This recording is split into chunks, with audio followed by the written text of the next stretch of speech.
NERDSoul. Okay, Transformers. Okay, Lay Ill Kid at OneYoungsta holding it down, Relay StreetGeek and NERDSoul. What is up, my people? Today, oh yeah, another wonderful episode of That's Right Movie Reviews. We ain't playing no games up in here. We gonna have a good time. Now, I'm gonna be honest, y'all. It's just you and me. All right, it's just you and me. It's just you and your brother right here. And before I get started, I'm gonna say that the first 5 to 6 Transformer films, all of the Transformer films that came before Bumblebee, they weren't my favorite. You know what I'm saying? They weren't my favorite. I ain't gonna front. I ain't gonna act like I was, a huge fan. It was cool seeing Transformers, but I wasn't a huge fan. Now, when they did the Bumblebee film and they let it be known like, hey, we taking a new turn. It's starting from here. We start with Bumblebee. I was like, all right, let's see what you do. You know what I'm saying? Let's see what you got. And Bumblebee, I was like, you know what? This is a nice film. Haley's cool. They had young Obama in there. I was enjoying it. You know what I'm saying? I enjoyed it so much, I even got the movie. You know what I'm saying? I watched it. You know what I'm saying? Watched it again. Watched it with the little guy. You know what I'm saying? Get a little Transformers action. It's cute. It's like watching Iron Giant or something like that. But they said, yo, look, we got Rise of the Beast for you, bro. We got a new movie. And I said, hold up real quick. Before y'all make this movie, is this movie with the other movies or is this movie with Bumblebee and the new stuff? And they said, yo, man, look, this for Bumblebee. All right, this is the new canon. This is the new you.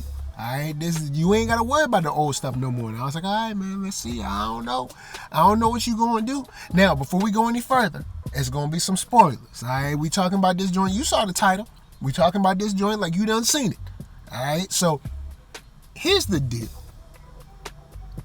I did not think that we would be able to stick to this whole Bumblebee timeline thing when they I guess rebooted it to a certain degree. But I'll give it to them. They stuck to it in this movie. They stuck to it and they stayed true. Now here's the deal. This movie is not only entertaining. I enjoyed the film, but they handled the humans well. And when I say handle the humans well, if you've been at least keeping up with a few of the Transformers films, you know, hey, look, the humans be kind of in the way. But the way Bumblebee was handled and the way this movie is handled probably to a better degree, the humans have their place. Because, I mean, of course, we on Earth, man. It's not like humans don't exist. But they gave them their time, but didn't let them steal the show because it is a Transformers movie. And I'm going to tell you, the show is beautiful. We get fight scenes, we get chase scenes, all well done. The effects are top notch. And even though we've seen 7 Transformers movies now? 6, 7? 6, I think. But anyway, we've seen them. I'd say with Bumblebee and this film, this new direction they're going in, I feel more emotional engagement and emotional value in these newer films. It's weird. It's almost like I feel like they're giving humans less time but deeper stories. So like, even though we're not spending as much time with these people as it felt like they spent with like Wiki and all them, I think we're getting better stories with the way they handle the humans now. So straight up, before we even get going any further, yes, I like the movie. Yes, I saw it in IMAX, and I'm digging this new path we're going on. So let's go on and get into the characters. We got Noah and his brother Chris, and then you have Elena.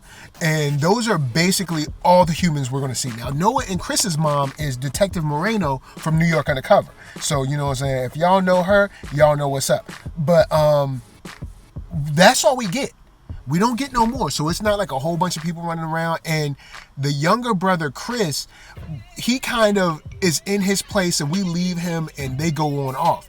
But what I love is we spend some time up early with Noah and Chris and getting into their relationship as brothers and how they interact with one another and how Chris's affliction, or I guess disease or virus, or because I think they say he has sickle cell, how it not only affects Chris, but also how it affects his brother, and you know what they're going through to kind of like solve it and to live with it and to kind of just move on with their lives, because I mean life ain't gonna stop because you're sick, you know what I'm saying? And we get to see inside their lives, but not to the point where it drains the story. We get enough of their information to kind of know who he is, what they're going through, and then we get on into the story. And same with Elena. We find out Elena is our museum, intern. Homegirl knows all about hieroglyphics and, paintings and all this mess. And she's going to be our sort of resident expert. And we get a little bit of their lives. We know that she's an intern. She's getting kind of crapped on by her boss. And we kind of go on off. And I think that's really all we need in a film like this. And it's not that they're shortchanged, because we get to see that Elena's, overworked. She's underpaid. She doesn't get the credit for her work, but she cares about her work. She cares about her work more than her boss does. On the flip side, we see that Noah is ex-military. He loves his little brother. He's doing all he can to be able to step in the gap for his father, where I don't know if the father has passed away. They didn't really remark on him, so I don't know if the father has passed away or if the father just isn't there, but he's stepping in the gap to kind of help in with his mother and his brother that's sick, by also being able to get work in a, I guess you could say, in a legal and a positive way, even though he's pressed up against a very depressing and a very pressing issue where trying to get fast money or getting easy money would be, the easy choice. You know what I'm saying? He's trying to take the high road. So we know these things about these people. We get their kind of their attitude towards life and the kind of people they are, but we don't have to belabor those points, and we kind of get to move on and see them kind of grow while they show us who they are. You know what I'm saying? So that's something I love. I really dug the opening scene, the seeing the Maximals and how they introduced the Maximals and how they introduced Unicron kind of really quick at the beginning, and letting us know that Scourge is not to be played with. He's not to be trifled with. He's got hands. He's serious. And he's kind of backed by Unicron. And, Unicron ain't no joke. You know what I'm saying? So we get to see a quick fight scene up front. We get to see the passing of the torch for Optimus Primal. We get to hear about their knowledge of Cybertron's war. And also get to, I guess, see the perspective of them saying, of Air Razor saying, we're from your past and your future, kind of thing. So knowing where they are, how they are, and their outlook, especially towards Unicron, definitely kind of colors where they are when they meet Optimus Prime later on in the film. So I love that, because we don't have to do a whole bunch of exposition. We can show, Unicron, okay, he's huge. Oh, and also the design, which I'll get into later, but, he's huge. He has his kind of herald similar to Galactus, and he's just basically an unstoppable force. Like, basically all you can do is just run from him, essentially. And they established that really quick, and it's not in a situation where we have to just talk about it. And you can see it shown to us, which is something that I really enjoy. Now, let's talk about the setting. It's in 1994, and they're going to lean on the music, but shouts to the director, what's his name? Stephen Caple Jr. Shouts out to him as a director. The music choices were definitely on point. We got Diggable Planets, we got Nas, we got Wu-Tang. I was born in '82, so this music was right up my alley. They had Tribe Called Quest. Noah had De La Soul tape in his room. All of this was awesome. We even got a reference to TLC's Waterfalls, but I will ding this movie one time. All right, so I'm gonna ding this movie twice. Well, I'll ding the trailer and then I'll ding the movie. All right, the trailer said it was 1994, but they were playing a song by DMX. DMX did not truly hit until 98? So I was like, y'all playing fast and loose with these hip hop years. Then then in the movie, they play Hypnotized twice. Now, as a brother that has enjoyed a bit of the Notorious B.I.G., I gotta ding you one time, my brothers and sisters that work for this film. Nobody was sitting around saying, hey, Hypnotized came out in 97/98. It did not, I think it was early 97, because it came out, it was the lead single for Life After Death. So this joint is not a 1994. We can't play this song to represent 1994. It's like, bruh, this song is in the future compared to this movie. You know what I'm saying? So I will ding that, but the music came through. We got Mama Said Knock You Out, and I'm gonna tell you, Mama Said Knock You Out by LL Cool J is a classic album. Classic. Cars ride by with the booming system. But anyway, you know what I'm saying? Don't call it a comeback. But I enjoyed the music. The music was flames and El Fuego, if you will. I like a little bit of the locations. We got to see Peru. We got to see New York, of course. So, and we also got to see the reactions from the people at the in the kind of like the village that the Primals, the Maximals were in. So we got to see a few locations, which was cool.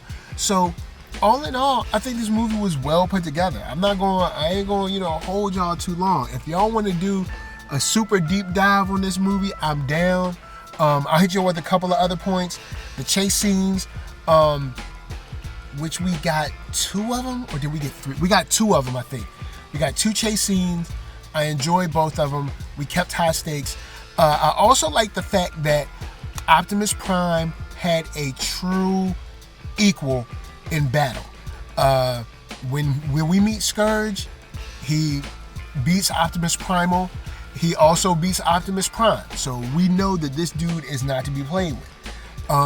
We also get to see a different side of leadership between Optimus Prime and Optimus Primal, and how they feel about humans, especially due to what Bumblebee has been through, and sort of, I guess you could say, how Optimus Prime feels about his Autobots being able to get home and not really knowing about the war back on Cybertron, if it's even going on, you know what I'm saying? And we get to feel the weight on him, which I think is done in a way where we know that he is someone who is almost stressing over the immediacy of getting this key.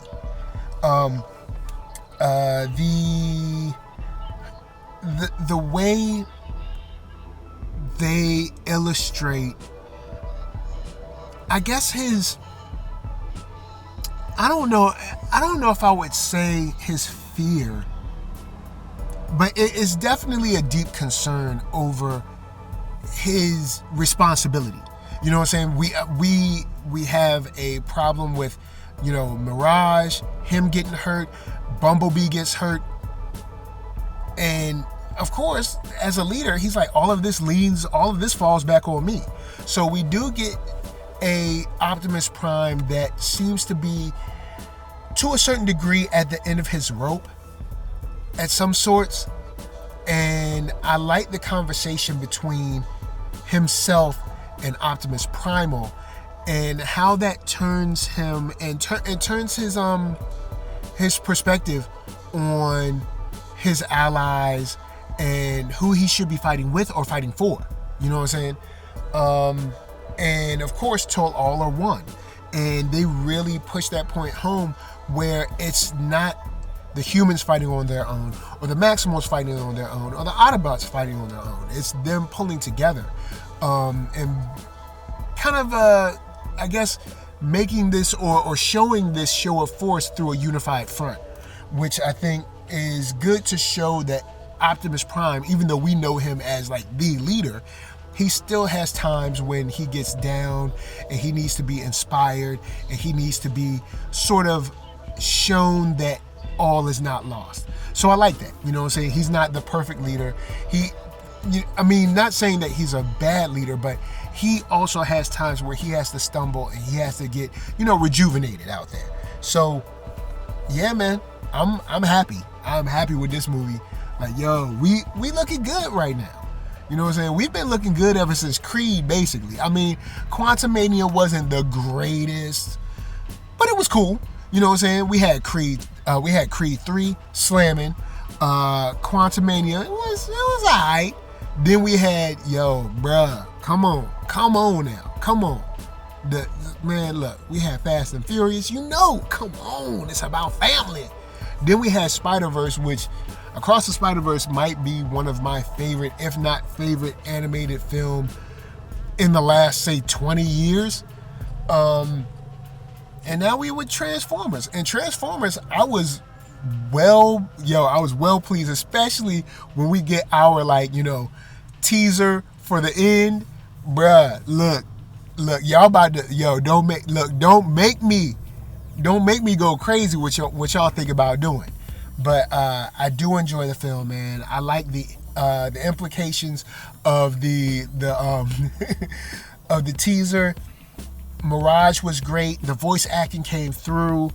I really enjoyed how we have a renewed look on the alliance between Autobots or Transformers in general, it can be Maximals as well, with humans, and what that might mean for the teaser, or I guess the stinger or the teaser or whatever for what's to come. Because of course, I know you saw it, I know I saw it, when he handed Noah that card and he flipped it on the other side and it said G.I. Joe, I was like, oh, come on now. Come on, bruh. Look, I'm going to just tell you like this. Don't get a brother hype. Don't get a brother hype. Look, hey, if we're going to have solid quality from the humans, from the voice acting, get some cool explosions, some great chase scenes, what we had in Bumblebee, what we have now, yo, man, look, I'm down. Let's do it. Look, Yo Joe. All right, that's all I'm saying. Let's get this G.I. Joe going. Let's get this popping. All right, because look, I've been saying for a long time, these two properties need to be coming together, cross-pollinating and all that good stuff. So I am a happy camper. I'm glad that I got the movie already on digital, because you best believe it, I got Bumblebee and I was taking a chance. I saw a brother was directing. I was like, all right, it's a brother directing. Let me go and take a chance. And I took a chance and I was blessed out in these streets. So holla at me. I'm going to holla at you down in the comments. Let's talk Transformers. I'm hyped. You know what I'm saying? I'm like, look, we got some good movies this year, man. We've been eating. You know what I'm saying? My sci-fi action adventure fans, we've been eating this year. You know what I'm saying? We've been good. They cooking up some good stuff. So we all right. All we need to do is get Hollywood to go and pay these writers right, and then also pay these artists right, and we good. But you know what I'm saying? That's for another show. Here's the deal. Transformers, y'all in good hands right now. All right, don't mess it up. Take your time. You know what I'm saying? Do it right. You know what I'm saying? Y'all got G.I. Joe cooking up. Take your time. Do it right. Don't mess up. All right? You got 2 movies. All right? You get another good movie, that's a streak. All right? All right? So, look, all I'm saying is just Move forward amicably. Take your time. Do some dope stuff. Of course, NERDSoul, Facebook, Instagram, Twitter, TikTok, podcast, all that jazz. Holla at me. I'ma holla at you. Of course, next time, if you want me to go deeper into this film, and if you want me to bring somebody in on the show, holla at me. We'll see what we can do. Until next time, love all y'all. Peace.